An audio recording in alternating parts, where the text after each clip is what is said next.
not there.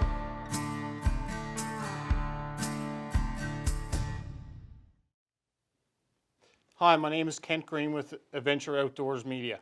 I'm here this afternoon with Gord Follett. Gord's been a good friend of mine for many years. Gord, thanks for meeting me today and having this conversation. Pleasure. Really My pleasure, appreciate bud. it. Yep. First off, you have been a part of Newfoundland Sportsman on NTV for 15 years. Yep. Part of the magazine for 31. Yep. I'd just like to say, on behalf of myself, and I can't speak for everyone, but I think I can speak for a lot of people, I would just like to thank you so much for your time and efforts over all those years that you've punched, trotted through the woods, trotted through the rivers to put something on TV and put something in a magazine for all of us to enjoy. Oh, wow. I'm very thankful and grateful that you did that. Lloyd Colburn at one time did it. You guys sort of took over where he left off, and it's been great, and hopefully at some point we'll have something again at some point. Yeah. Who knows? I do know that you've got something else started now that you're doing on your own.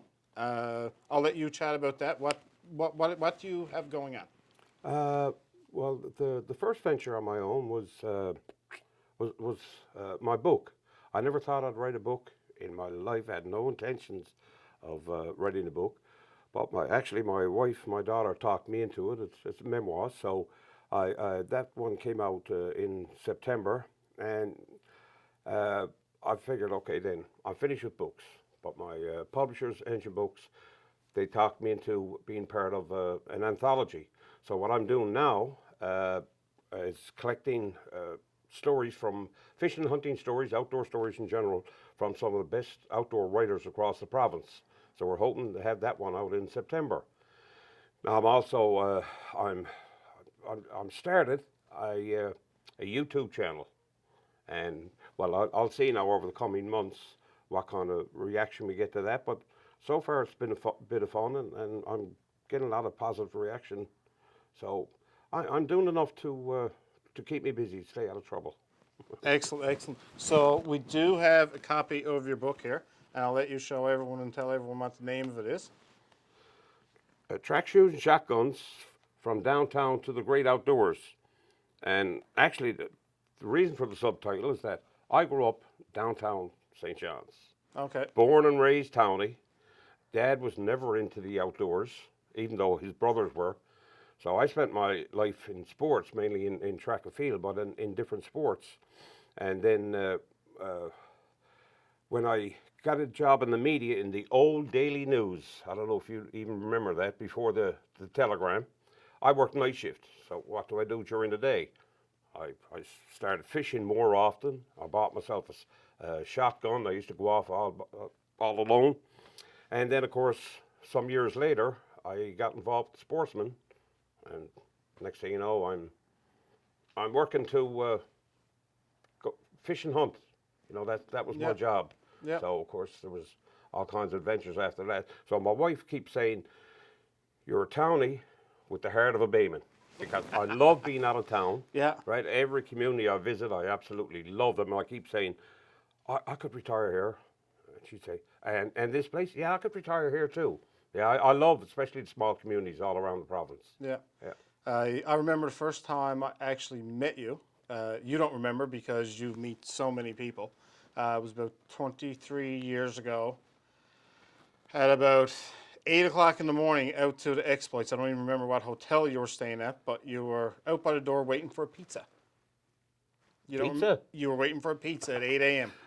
I think you probably had a long night, but anyway. Oh, okay. Or Those were the days. Yeah, you were younger then. Yeah. Anyway, besides that, I think it'd be great if we talked about, pick one topic that we could just discuss. I got one in mind if you're okay with it. Seems to be a very common topic, the moose population on the island, especially on the Avalon. I know myself, I started going in the woods with my father when I was 4. I'm now 44. Go back 20 years ago. I go to the same area every year, which is Salmon Air. I know 20 years ago, 15 years ago, I would go with my father. He'd set up somewhere. I'd beat the bush trying to drive out moose. And when we meet back up, the topic of conversation wouldn't be, did you see any? And it wouldn't be even, you know, did you see any sign? It's more along the lines of, how many did you see? Yeah. How many did you drive? How many did you see? And nowadays, it is totally changed. 4 years ago, I actually had to abandon an area that we've taken numerous moose out of. We've seen numerous moose. I've videotaped numerous moose because there's just none in that area. You don't see tracks, you don't see sign, you don't see the dirt, you see nothing. I shifted out the road maybe 6 kilometers and walked 14, 16 on foot and found another hat of moose, I'll say. But after 4 or 5 years, there's only a couple of them left now too. What's your, me this year, I had a bull only, bull or calf, for the southern shore. Yep. Now, it's the first time ever I didn't fill my tags.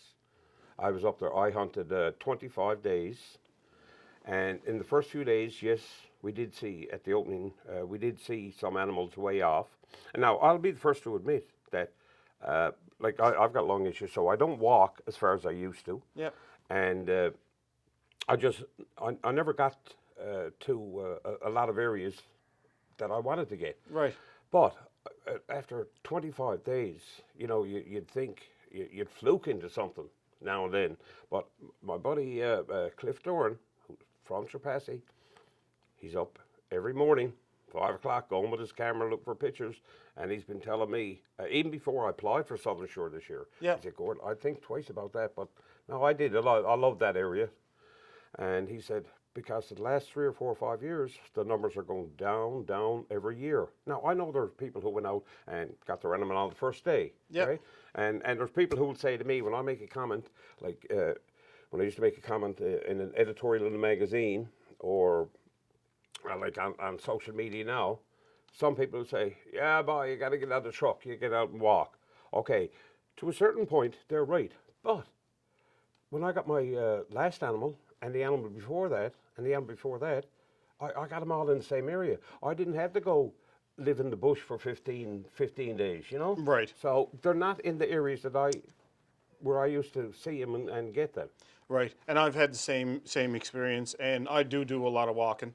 But I've had numerous conversations, and you get some people say, oh, there's tons of moose in there. Yeah, in certain places, there is, if you can get to them. Not everyone can get to them. My point is that at one point in time, salmon ear used to have one of the best success rates in the province. Yeah. And in the last 2 years, it's been in like the bottom 2. Yeah. So all the people that no one needed to get out of their trucks then. Like, I'm only one person that's going in the woods and walking long distances to get my moose. Yeah. But all the other people were getting them close to the roads before, but none of those roads are there. Salmon Ear is only a tiny triangle in the middle of the Avalon. There's only so much walking you can do to get away from roads. Yeah. But yet, it had a success rate of 85, 88% 10, 12 years ago, You know, and now it's gone. I talk to people from not just the Avalon, from all over the province, every moose management area you can think of. Yep. And I would say in minimum 90% of the cases, people are telling me they're not there like they used to be. And there's there's a few what I call spots. Like I understand down off the towards Burgeo, off the Burgeo Highway, there's still a good few animals down that way. Yep. And a couple of areas here and there, your pockets, if you want to call it. But the vast majority of people are saying the numbers are down. And I mean, here we are, the hunters, we're asking the government to cut back on the licenses. Right. We're the ones who wanted to cut back. And they still, now they're to cut back on like 300 something license. Give me a break. That's not cutting back. No, right? it's definitely not going to solve our problem. And No. from what I've been hearing, bear populations in certain areas have skyrocketed compared to what they used to be. We all know about the coyotes. And you know, hopefully hopefully they will adapt. You know, they're a pretty tough species, and they do evolve and become used to their surroundings, I'll say. But overall, if we keep going with the amount of licenses that we're going with, it's going to be tough. I know they cut down licenses in Salmon by, my numbers might not be exactly correct, but I'm going to say they cut them down by 150 or 200. However, they added on to the either sex. So now all of a sudden, instead of having 350 and 350, they've got like 425 either sex and like 125 bull only. So adding to the either sex, that's just sort of defeating the purpose because, well, there's that many calves that you're not going to have born the following year. So They cut back on the southern shore too. I think it's over the last couple of years they've cut back 300. It used to be just a few years ago 1,600 licenses, and I talked to people all along the shore. They said there's not more moose than 1,600 up there. So it's been cut back a bit, but still, I think it's 1,300 licenses this year. Still way too many. and it seems to be the case of all the areas on the Avalon. The amount of licenses seem to be way out of whack. There's some people that will argue this with me. This is just my opinion. I'm not, saying I'm exactly right. It's just an opinion. Salmon Air is a tiny area. Yeah. Again, like I mentioned a few minutes ago, it's a tiny triangle in the middle of the Avalon. You can drive around the whole area in that triangle in probably an hour and a half. In the middle of that, if they killed 700 moose, I don't think there would be one left. Yeah. Like 700 is a lot for that little triangle. Well, so, as well too, look at the Northern Peninsula. No, I go to Hawke's Bay every single year in the summer.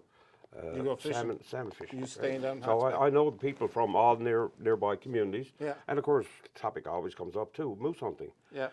And every single one of them tell the numbers are not there like they used to be. I can remember maybe 11 or 12 years ago, we were up towards St. Anthony. It was a trout fishing trip. Yep. And one morning, everybody wasn't ready to go. So anyway, a few of us took a ride. It was a 30-minute drive. I forget the name of the community we were heading to. Anyway, 30-minute drive down and back. We counted 61 moose. That was from the road. We weren't in the woods. That was from the road. Yep. And when we tell that story, the people who know that area will tell us, you won't see 21 now in a full season, let alone 61 in half an hour. Right. So even the Northern Peninsula used to be known as one of the greatest moose areas on the planet. Their numbers are down. Yeah. From what we've been hearing. Now some of the scientists say, well, not that much. Oh, okay. But I'm talking about the hunters. Whether I'm at the mall, grocery store, pumping gas, I'm talking to hunters almost every day. And even say hunters from St. John's Mount Pearl, they're still hunting the Northern Peninsula or Glenwood. Right. And they're telling me the numbers are not there, Well, as you know, I travel to Labrador a fair bit in the summer times. And when I'm traveling up there, I got to drive all the way up to the Northern Peninsula. Sometimes I'm doing it 3 and 4 times a year. 10 years ago, no matter what time of the day, I drove from Deer Lake to St. Barb. Minimum I would see would be 20 moose. Yeah. More times than that now, I drive up there and I see 0. Yeah. So either they changed their patterns or these, I know that Grossmorn brought in like a moose management area. Yeah. I'm not sure exactly how that works, so it'd be unfair for me to really comment on it. But still, that's just one section.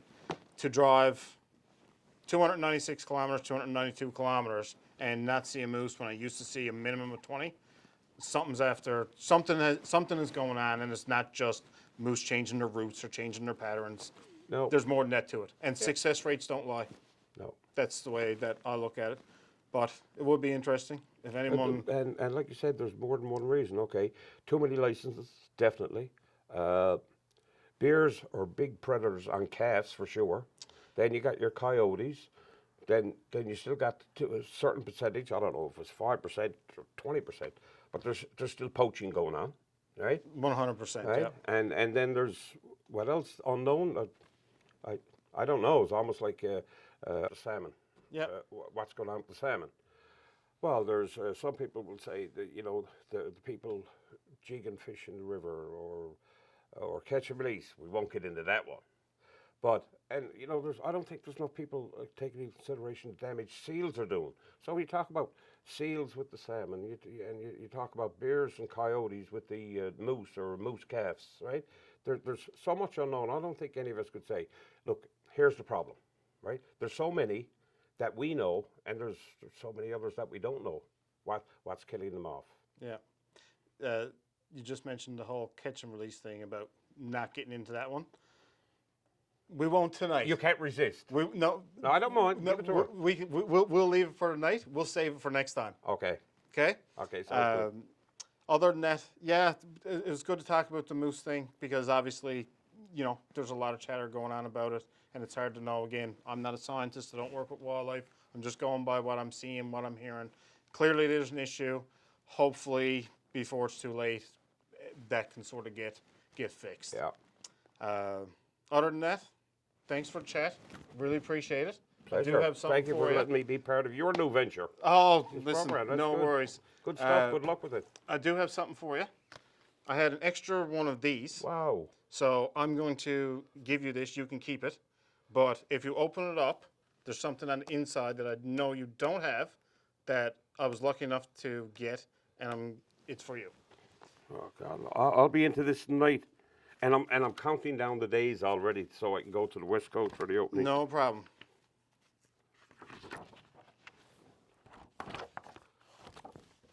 Oh well, look at that. Never been opened. Wow. And I've never had one. That's the very first issue. Wow. So you enjoy that. You Back can in the fall of '90. the fall of '90. You God can love stick you. that in the Perfect. frame, and you got Thanks, it forever. Ben. No Thank you. sweat, buddy. I'll be into this tonight now. I'll stay on Facebook for a while and I'll go on that. Perfect, perfect. Thanks for tuning in, folks. You can give Gord a follow on Gord Follett Outdoors and More on YouTube, and you can follow Adventure Outdoors Media on Facebook and Instagram. Do you know what, Gord? We should have that conversation about the salmon catch and release. Love to. Would you like to have that chat again? Yep. Yep. Perfect. I'm game. Stay tuned, folks. We'll be back again. Have a great evening.